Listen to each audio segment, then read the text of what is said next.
Hi guys, sorry it's taken me a while to make more videos that actually have some interesting content to it. Lately I've been uploading silly videos, but sorry about that. Anyway, today I'm going to talk about how you can protect your privacy and basically use a P.O. box as your address for your driver's license legally.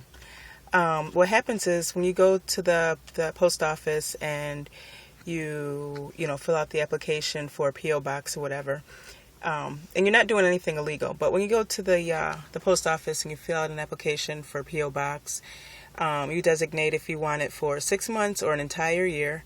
And I think when I got my P.O. box, I think it cost me like $30 for 6 months, and then I think like $60 for 6 months or whatever, but it depends on the size of the box. Anyway, you can get the small size P.O. box, and what happens is the Postal Service, they allow you to use the address of the post office for several reasons. The main reason being that, say you order something online and the business wishes not to deliver to P.O. boxes, which a lot of companies do due to credit card fraud and whatnot.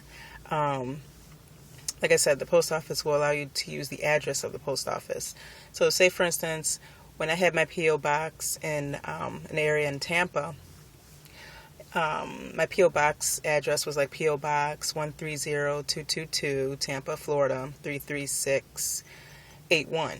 So that was the actual address of the P.O. box. But in order for me to use the address of the P.O. box instead of the P.O. box number, I would use the address 4520 West O'Keller Ave, apartment number 130222. The apartment number is actually your P.O. box number. So it comes in handy. So like if you order things through FedEx, UPS, or whatever, and on their website, on the company's website, if it says we do not ship to P.O. boxes, you can still use the address of the P.O. box, and UPS, FedEx, or DHL will still deliver it to your P.O. box regardless. So what I did was, a lot of times I just don't like, people knowing a lot of my business, like my address or whatever, or, for whatever reason, you just don't want where you actually live on your driver's license. You have to show your driver's license to verify different things and to different companies. And, sometimes you might just want to keep that private. Anyway, what I did was when I had moved and I wanted to update my address, I just sometimes, like with my mail or whatever in my apartment, they screw the mail up. So I just like everything to go to my P.O. box, especially important mail, like anything from the DMV, anything, government type mail, anything that, is important, and I really don't want to have it like be rerouted because my mail person, and it seems like anywhere that I've lived at, the mail carrier always screws, the mail up. I always get my neighbor's mail, or someone else is always getting mine. So to cut out all of that nonsense, I try to have all of my mail come to my P.O. box. So when I had moved and I wanted to have my physical address on my driver's license, but I'm like, I still might not get my mail. So I'm like, well, let me try this and let me see if I can use the address of the post office on my driver's license in place of my actual P.O. box, because by law, and ever since September 11th, you can't put a P.O. box address on your driver's license.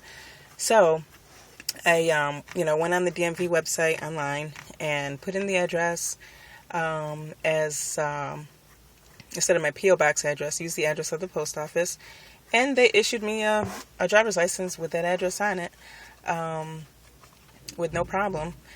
That was the first time that I had changed my my ID. And then when I actually had to physically go into a DMV and change my address, I physically had to go in because I had switched back to my maiden name, but I was still using my P.O. box address. I still wanted to use that. So basically what I had to do to prove who I was, I think show my birth certificate. I just had to show a piece of mail with that address on it. And like I said, I had all my mail come to my P.O. box, so that wasn't a problem, even when I did it online and when I went into the DMV, because I had, some sort of mail And I also had my bank account address listed as the P.O. box, but P.O. box the post office address, not the actual P.O. box address on my check. So I showed them that information, and they had no problem switching my maiden name, with my my address that was the P.O. box. It works. I mean, I've done it, and like I said, the post office lets you do it so that you can receive mail, from businesses that say they don't deliver to P.O. boxes or whatever. But it will also work, when you want to switch over your driver's license, your checking account. It'll work for that. I've used that address for my insurance paperwork, and that might come in handy because car insurance rates, they like to adjust their rates according to the zip code. So say, I noticed this when I had moved from one area of Tampa to another area. I noticed that my insurance rate per month basically would have doubled if I had have switched my address to my current physical address. But with the P.O. box, the post office address, that I was using the P.O. box at, my insurance rate stayed really low. So there's several different benefits. Basically, to even have a P.O. box, you don't have to worry about mail mess ups. You get your mail a lot quicker. But yeah, check it out. I mean, give it a try. If you're concerned about privacy and, getting your mail and whatnot, when you're supposed to, I mean, you definitely can get the P.O. box address, post office address, which basically is a P.O. box address, on government issued IDs. So I hope this helped you, and I'll be giving you more videos with some good information. All right, bye.